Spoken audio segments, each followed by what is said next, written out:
सभी प्यारे दोस्तों को अनुसर का नमस्कार।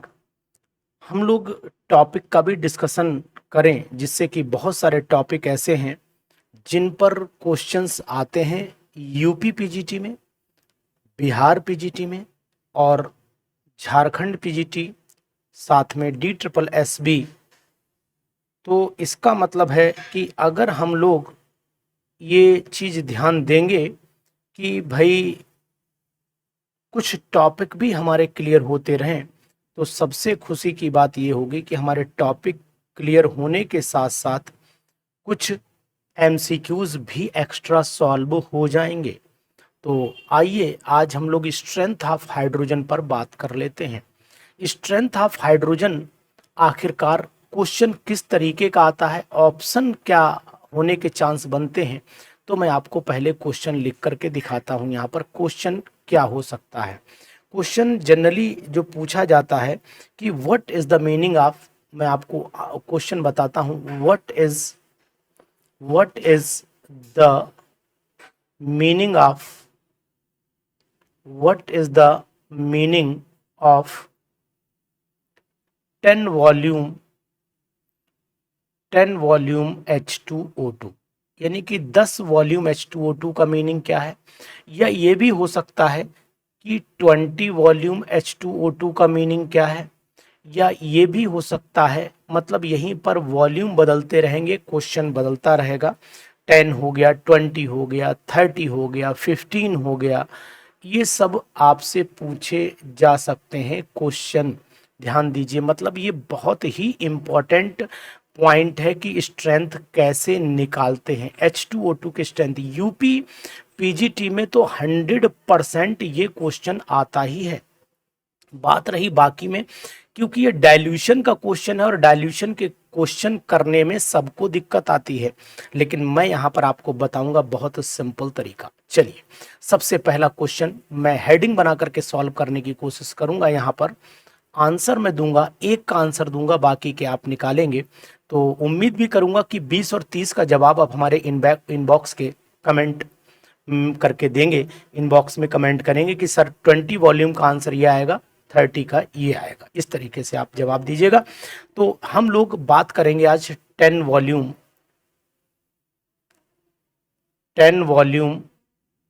H2O2 की। तो ये आखिरकार 10 वॉल्यूम H2O2 हमें क्या समझाने की कोशिश करेगा, ध्यान दीजिएगा। बहुत ही इम्पोर्टेंट बात है, बहुत ही इम्पोर्टेंट पॉइंट है ये 10 वॉल्यूम। आप लोग रट के जाइएगा। उम्मीद है कि आपको हर कंपटीशन में मिलना चाहिए, हर कंपटीशन में मिलना चाहिए। ठीक, तो पहले तो मीनिंग जानो इसका क्या है। देखो, मीनिंग है कि अगर 1 ml हम H2O2 का सॉल्यूशन ले लेते हैं तो 10 ml ऑक्सीजन मिलेगी। इसका मतलब ये है, यानी कि 1 ml of this solution 1 ml of this solution 1 ml of this solution gives 10 ml of oxygen. ये है इसका मीनिंग। 1 ml अगर हम H2O2 लेते हैं, ब्रेक करते हैं, तो हमें 10 ml ऑक्सीजन मिलेगी।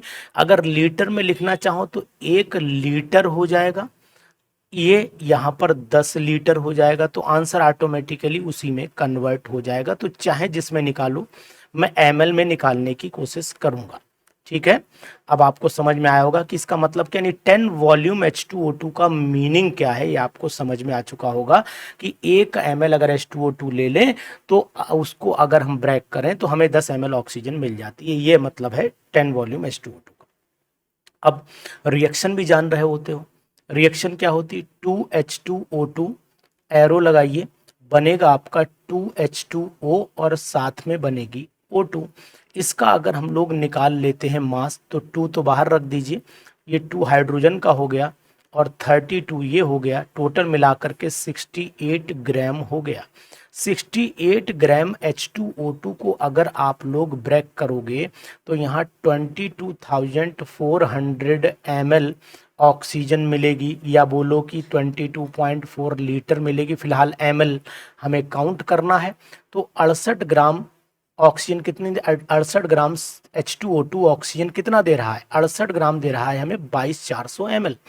तो सेंटेंस में कैसे लिखूं, सेंटेंस लिखूंगा मैं 22,400 ml oxygen, 22,400 ml oxygen at STP is obtained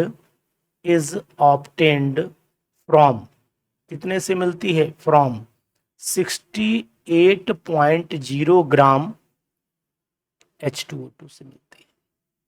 ठीक है, ये तो इसका मतलब 1 ml अगर ऑक्सीजन हमें चाहिए तो 1 ml ऑक्सीजन 68/22,400 ml मतलब ग्राम पर ml H2O2 से मिलेगी। और अगर 10 ml हमें ऑक्सीजन चाहिए तो यहाँ पर लिख देता हूँ 10 ml O2 एट STP, बहुत ही सिंपल वे में निकाल रहा हूँ, STP इज ऑब्टेन्ड फ्रॉम, तो यहाँ क्या आ जाएगा 68/22,400 हो गया और मल्टीप्लाइड बाई 10 हो गया।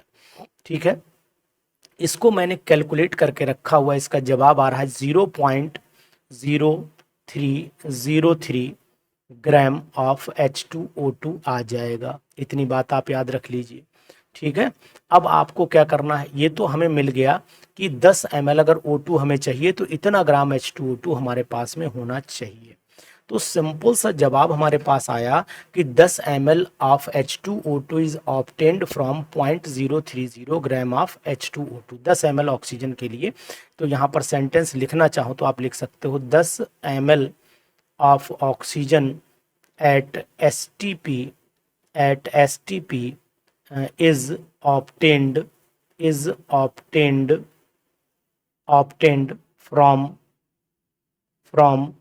1 ml ऑफ एक ही ml तो लिया जाएगा ना, 1 ml of H2O2, 1 ml of 10 volume, 1 ml of 10 volume H2O2, 1 ml of 10 volume H2O2 कितने ग्राम से बराबर हो जाएगा 0.0303 ग्राम H2O2 से हमें मिलेगा ऑफ H2O2, मतलब अपनी बात पूरी कायदे से कहती है।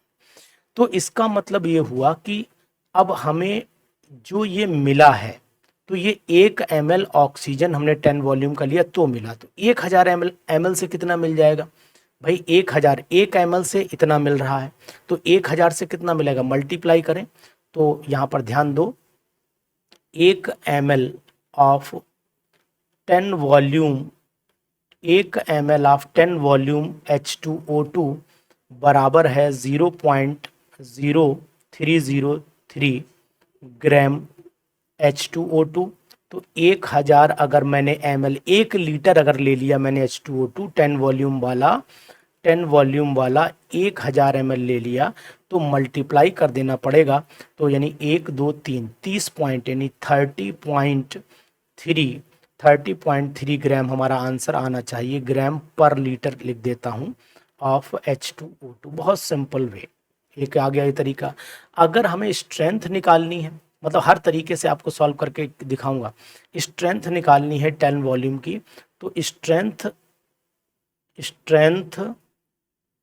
Of 10 volume H2O2 in percentage, तो ये क्या हो जाएगा भाई, परसेंटेज में निकालनी तो 30.3 कितने में है, 30.3 1000 में था तो 100 में कितना होगा, तो ये काट दो मतलब आया 3.03 3.03%। ये वेट अपॉन वॉल्यूम आ जाता है। एक बात याद रखो, अगर मान लीजिए आपको नॉर्मेलिटी के टर्म में निकालना है, बहुत सुंदर तरीका है, नॉर्मेलिटी के टर्म में निकालना है। नॉर्मेलिटी, ये तो स्ट्रेंथ हो गई, ये नॉर्मेलिटी ऑफ 10 वॉल्यूम H2O2 बराबर वेट कितना आ रहा है, वेट देख लो 30 है ना, वेट तो यही है ना, वेट तो यही है, ये वेट आप नोट कर लो, ये वेट है, ये स्ट्रेंथ है, ये नॉर्मेलिटी है, ये 1000 ml में है, ये 1 ml में है। ठीक है, तो अब H2O2 का वेट कितना है 30.3 यानी 30.30 डिवाइडेड बाय नॉर्मेलिटी में इक्विवेलेंट वेट, और इक्विवेलेंट वेट होता है 17, तो इसको मल्टीप्लाई कर दीजिए और तो आ जाएगा 1.79 नॉर्मल आ जाएगा, नॉर्मेलिटी ये आ गई। अब मान लो कोई कहता है कि मोलैरिटी में निकाल के दिखाओ, तो बहुत दिक्कत नहीं है। Molarity of 10 volume, molarity of 10 volume H2O2 की अगर मैं बात करूंगा तो यहाँ 30.3 डिवाइडेड बाई मोलर मास 34 होता है, 34 होता है, तो ये आ जाएगा 0.89 मोलर आ जाएगा। तो ये सब तरीके से मैंने आपको कैलकुलेशन सिखा दी है कि चाहे मोलैरिटी निकालो, चाहे नॉर्मेलिटी निकालो, चाहे स्ट्रेंथ निकालो, कोई चाहे परसेंटेज निकालो। जैसे स्ट्रेंथ में निकालना तो केवल 1000 से डिवाइड कर देना, परसेंटेज में निकालना तो 100 से मल्टीप्लाई कर देना, बहुत ही सिंपल ट्रिक। तो अगर आपसे कोई अल्टीमेट बोलना चाहता है कि भाई ये बताओ कि 1 मोलर H2O2 कितने के बराबर है, तो बताना 2 नॉर्मल H2O2 के बराबर है, यानी ये इसके इक्वल हो जाएगा। इस बात का आपको ध्यान देना चाहिए, है ना, इस बात का आपको ध्यान देना चाहिए मेरे हिसाब से। चलो जरा पेन डार्क कर लूँ भाई, नीला मतलब मस्त नीला दिखना चाहिए, ये है मस्त नीला। चलो तो ये 2 नॉर्मल हो जाए, तो जिससे कि हमें पता रहे कि ना 1 मोलर H2O2 बराबर होना चाहिए 2 नॉर्मल H2O2 के। ठीक, ये काम आप ध्यान दीजिएगा। तो एक्चुअल में हम लोगों के पास फार्मूले कौन कौन से आते हैं वो फार्मूले ध्यान दो। स्टार बना करके फार्मूला नंबर 1 बता रहा हूँ। Normality of H2O2, normality of H2O2 बराबर हो जाता है, अगर निकालना है तो स्ट्रेंथ अपॉन इक्विवेलेंट वेट, यानी स्ट्रेंथ रख देता हूँ ऊपर, स्ट्रेंथ इन ग्राम पर लीटर डिवाइडेड बाई हो जाता है आपका इक्विवेलेंट वेट हो जाता है, या इक्विवेलेंट मास लिख दीजिए। मोलैरिटी का फार्मूला अभी मैंने बताया, तो उसका भी फार्मूला आप नोट कर लो। मोलैरिटी ऑफ H2O2 बराबर हो जाएगा, स्ट्रेंथ रखना है यहाँ,